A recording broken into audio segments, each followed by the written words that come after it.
Hello friends, आज का topic है बेनिफिट्स ऑफ फास्टिंग, रोज़ा उपवास के फ़ायदे।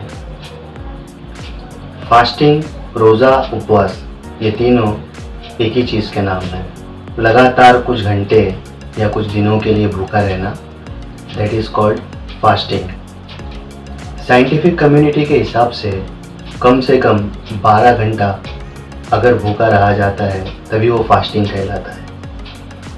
भूखा रहना मतलब कि 0 कैलोरी इंटेक होना। फास्टिंग जब 24 घंटों में 12 घंटे, 14, 16, 18 घंटों के लिए जब भूखा रहा जाता है तो उसे इंटरमिटेड फास्टिंग कहा जाता है। और जब लगातार कई दिनों तक के जब भूखा रहा जाता है तो उसे कंटिन्यूस फास्टिंग कहा जाता है। कंटिन्यूस फास्टिंग या इंटरमिटेड फास्टिंग, इसमें वाटर फास्टिंग भी होता है और ड्राई फास्टिंग भी होता है। जैनों का उपवास वाटर फास्टिंग का एग्जाम्पल है, मुसलमानों का रोज़ा ड्राई फास्टिंग का एग्जाम्पल है। फास्टिंग के बहुत से फ़ायदे हैं, जैसे बॉडी का डिटॉक्स होना, साफ़ सुथरी होना, बॉडी हेल्दी होना, तंदुरुस्त होना, बॉडी को एंटी एजिंग इफ़ेक्ट मिलना, मतलब बुढ़ापा दूर होना, बॉडी को लॉन्जिविटी मिलना, मतलब कि उम्र बढ़ना। इसके अलावा फैट लॉस, वेट लॉस का फ़ायदा मिलता है। बहुत सी ऐसी घातक बीमारियां हैं जैसे कैंसर, टाइप 2 डायबिटीज़ वगैरह। ऐसी बीमारियां अगर बॉडी में डेवलप हो रही होती है तो उसका प्रोसेस भी स्लो हो जाता है। तो फास्टिंग की वजह से बहुत से केसेस में ये इस तरह की बीमारियों का जो प्रोसेस है वो रुक भी जाता है। साइंटिफिक कम्युनिटी इस पर लगातार स्टडीज़ और रिसर्च कर रही है। फास्टिंग के बेनिफिट्स को लेकर उनके हाथ जो फैक्ट्स लगे हैं, आइए उस पर एक नज़र डालते हैं।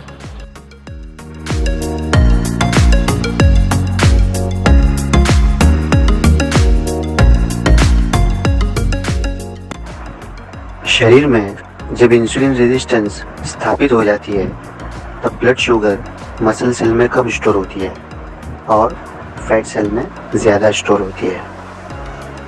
फैट सेल में ब्लड शुगर चर्बी बनकर स्टोर होती है।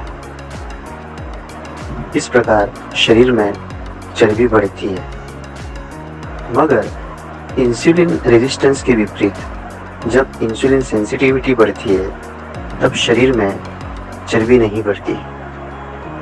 ब्लड शुगर ज़्यादा से ज़्यादा मात्रा में मसल सेल में स्टोर हो जाती है। लगातार फास्टिंग करते रहने से मसल सेल की इंसुलिन सेंसिटिविटी बढ़ जाती है। फास्टिंग के दौरान खाना बंद हो जाने की वजह से शरीर में कैलोरी शॉर्टेज हो जाती है। ऐसे में शरीर को अपनी ऊर्जा की ज़रूरत पूरा करने के लिए स्टोर्ड कैलोरी मतलब चर्बी का इस्तेमाल करना पड़ता है। इस तरह शरीर से चर्बी कम होती है।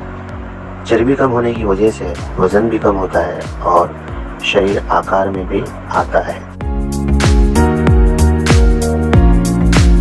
फास्टिंग के दौरान शरीर में नए नर्व सेल्स बनते हैं। फास्टिंग के दौरान मस्तिष्क में BDNF नाम का हार्मोन ज़्यादा मात्रा में पैदा होता है। यह हार्मोन डिप्रेशन को कम करने वाला माना जाता है। कॉग्निशन को सही करने के लिए मस्तिष्क के न्यूरल कनेक्शन का नरम पड़ना ज़रूरी होता है। फास्टिंग से न्यूरल कनेक्शन नरम पड़ते हैं, इसलिए कॉग्निशन के मॉडिफिकेशन के लिए फास्टिंग बेहतरीन अवस्था मानी जाती है। फास्टिंग के दौरान हार्ट प्रोफाइल सुधरने लगता है, जैसे कि LDL cholesterol, total cholesterol, triglyceride वगैरह की बढ़ी हुई मात्रा कम होने लगती है। फास्टिंग की वजह से ब्लड प्रेशर भी नॉर्मल होने लगता है। हार्ट प्रोफाइल सुधर जाने की वजह से हृदय की खतरनाक बीमारियां शरीर में अपनी जगह नहीं बना पाती।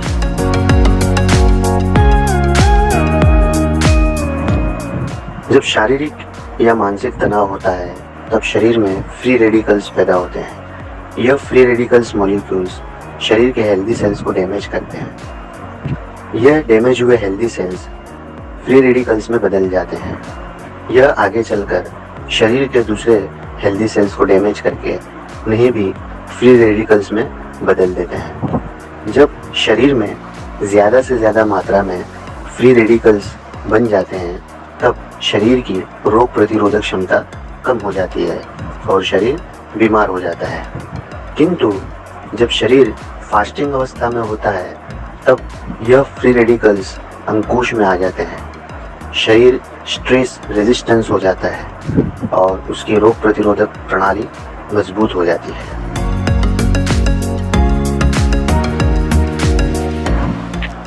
गलत खान पान, गलत रहन सहन, गलत सोच विचार को अपनी आदत बना लेने से शरीर में इन्फ्लेमेशन बढ़ जाती है। जब शरीर के लाखों करोड़ों सेल्स इस बढ़ी हुई इन्फ्लेमेशन का शिकार हो जाते हैं तब शरीर के सभी अंगों का कार्य बिगड़ जाता है और शरीर बीमार हो जाता है। फास्टिंग इस बढ़ी हुई इन्फ्लेमेशन को कम करता है। सेल जब डैमेज होता है तब उसका आकार बिगड़ जाता है। आकार बिगड़ जाने की वजह से उसका कार्य भी बिगड़ जाता है। एक डैमेज सेल शरीर के अन्य हेल्दी सेल्स को भी डैमेज करता है। इस तरह पूरा शरीर अंदरूनी तौर पर डैमेज हो जाता है, बीमार हो जाता है। फास्टिंग के दौरान डैमेज सेल्स का रिपेयर तेज रफ्तार से होता है। फास्टिंग के दौरान कैलोरी शॉर्टेज हो जाने की वजह से शरीर ऑटोफेजिक अवस्था में जाता है। यह अवस्था में शरीर अपने ही अंदर के डैमेज एवं बीमार सेल्स को खाने लगता है। इस तरह शरीर के अंदर अगर कोई बीमारी पैदा हो रही होती है तो वह मिट जाती है। ह्यूमन ग्रोथ हार्मोन शरीर में मांसपेशियों को बढ़ाने और शरीर की चर्बी को कम करने में अहम किरदार निभाता है। शरीर को ज़्यादा से ज़्यादा समय के लिए एनाबॉलिक अवस्था में रखता है। यह अवस्था में सेल्स का रिपेयर और ग्रोथ का कार्य तेज रफ्तार से होता है। फास्टिंग के दौरान ह्यूमन ग्रोथ हार्मोन की पैदावार 5 गुना बढ़ जाती है। सेल के अंदर एक अंश होता है जो डीएनए के समूह से बना हुआ होता है।